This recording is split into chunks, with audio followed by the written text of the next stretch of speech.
In the shadows where truth and tales intertwine, we find the thrilling, the chilling, the downright spine-tingling. From the paranormal to the peculiar, every echo has a story. Dare to delve into the unexpected, the unexplained? Brace yourself, for you're about to embark on a journey where fear meets fascination. Stay tuned if you dare, for stories that will make your heart race and your mind ponder. Welcome to the realm of the eerie, the realm of the unknown. And remember, like and subscribe, if you dare. Have you ever wondered what lurks in the heart of a dark forest? I found myself questioning this one night when I received a distress call while stationed in the middle of a vast, ominous woodland. The message was crystal clear, yet chillingly disconcerting. A group of Boy Scouts had vanished during a routine camping trip. Their parents, terrified and desperate, were looking answers that only I, Ranger John, could give. With a heart brimming with fearlessness and dedication, I was ready to face whatever lay ahead. My toolkit for the dangerous mission was simple yet indispensable. A sturdy flashlight to penetrate the darkness, a map to chart my course, and an unwavering sense of duty that fueled my resolve. The notion of these young scouts being lost and alone in this expansive wilderness prompted me into urgent action. I was determined to reunite these boys with their panic-stricken parents and bring them back to the safety of their homes. As I set out on my mission, the forest seemed to close in around me, an uncanny silence replacing the ordinary bustle of woodland sounds. The air was thick with an unsettling stillness, disrupted only by the crunching sound of leaves beneath my boots. I felt as if unseen eyes of the forest were watching me, monitoring my every move.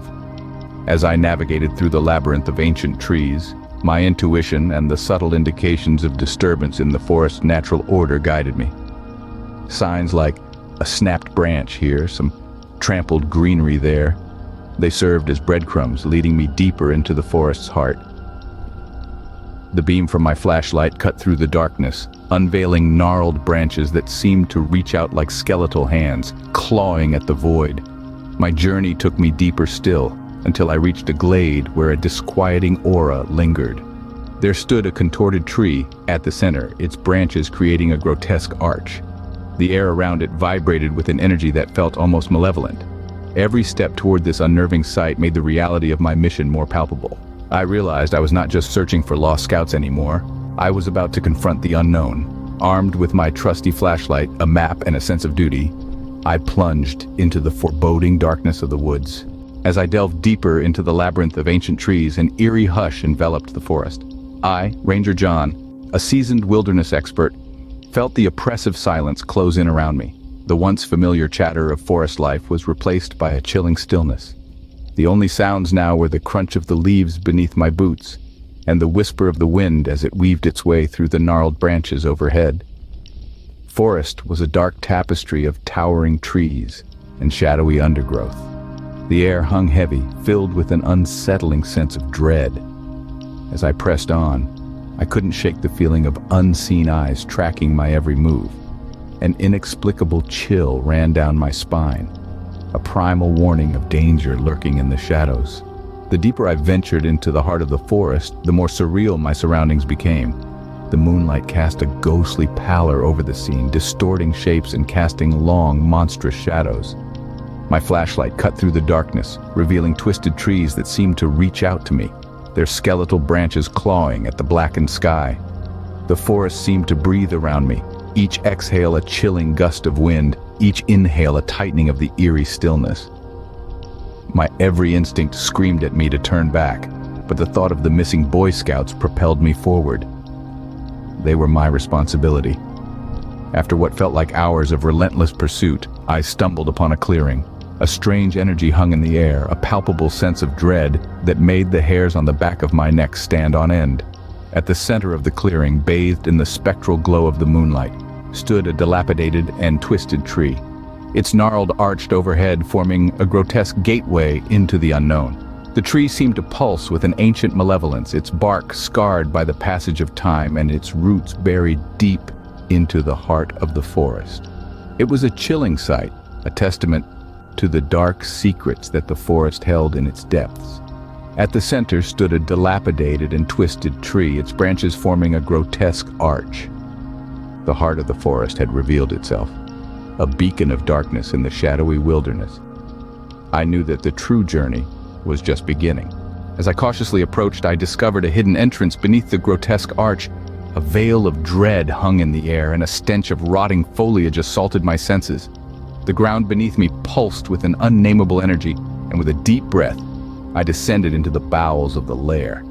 The air grew thick and cold as I navigated a maze of dank tunnels, each more disquieting than the last.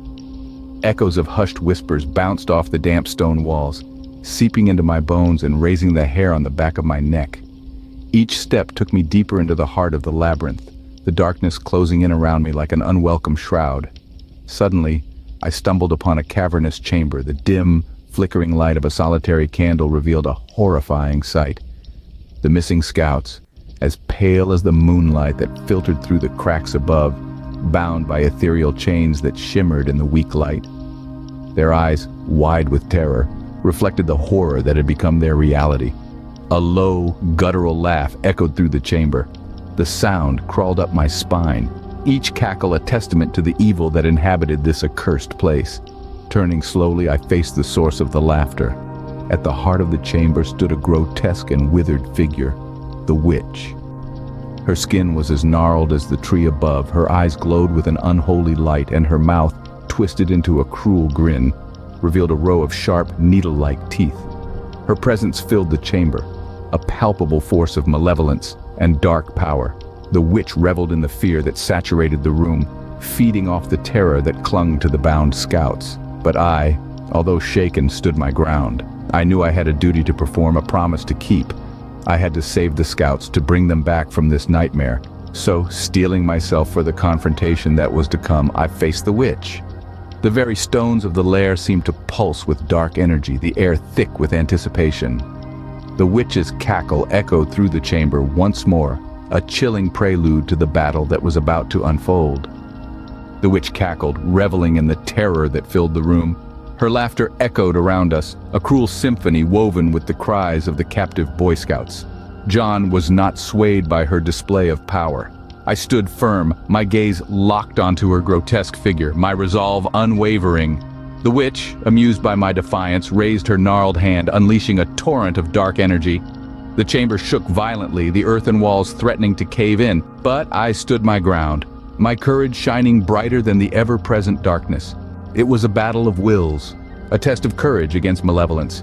I faced the witch. I was no magician. I had no spells to cast, no enchantments to weave.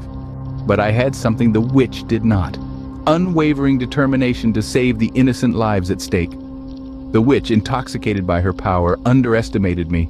She hurled curse after curse, each more sinister than the last. But with each attack, I met her gaze, my eyes reflecting not fear but the burning desire to end her reign of terror. The witch, enraged by my resilience, gathered her remaining power for a final assault. The chamber quaked, the air thick with anticipation. But before she could release her wrath, I took a step forward. My voice echoed through the chamber, a declaration of defiance that shattered the witch's confidence. "Your reign ends," I declared, my voice echoing through the chamber. The witch faltered, her focus broken by my resounding proclamation. Seizing the moment, I lunged at the witch, my courage cutting through her dark magic like a beacon of light. As the battle reached its climax, I managed to break the witch's enchantment, freeing the terrified scouts.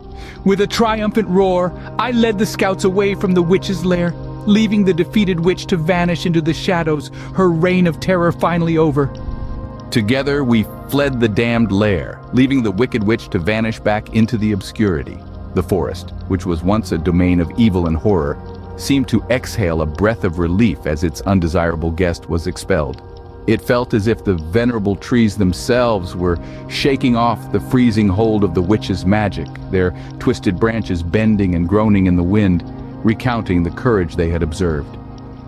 But as we retreated from the frightening depths of the forest, a deep silence fell upon us.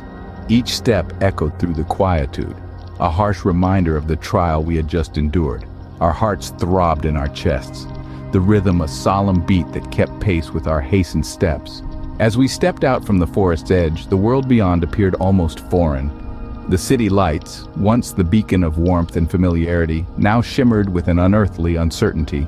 The usual sounds of civilization struck a jarring chord after the phantom silence of the forest.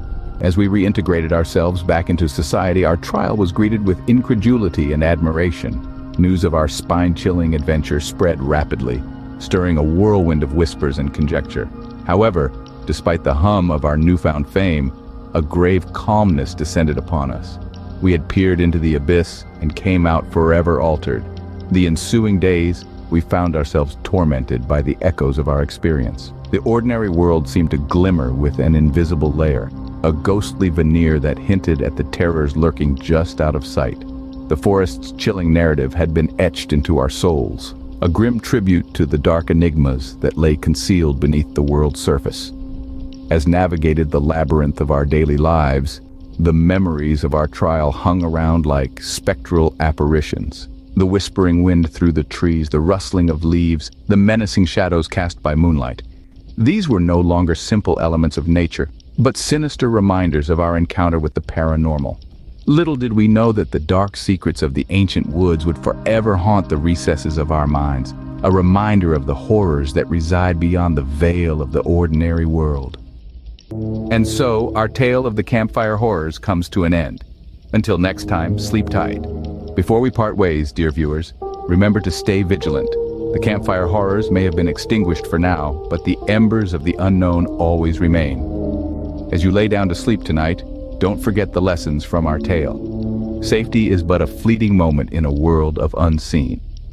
So, if you've enjoyed this journey into the abyss, don't forget to ring that bell and smash that like button. Do it before the thing under your bed decides to pay you a visit. Oh, and keep those night lights on. You never know what might be lurking in the dark. Thank you for embarking on this terrifying adventure with us. Until our paths cross again in another tale of the unknown. Goodbye and sweet dreams, if you can.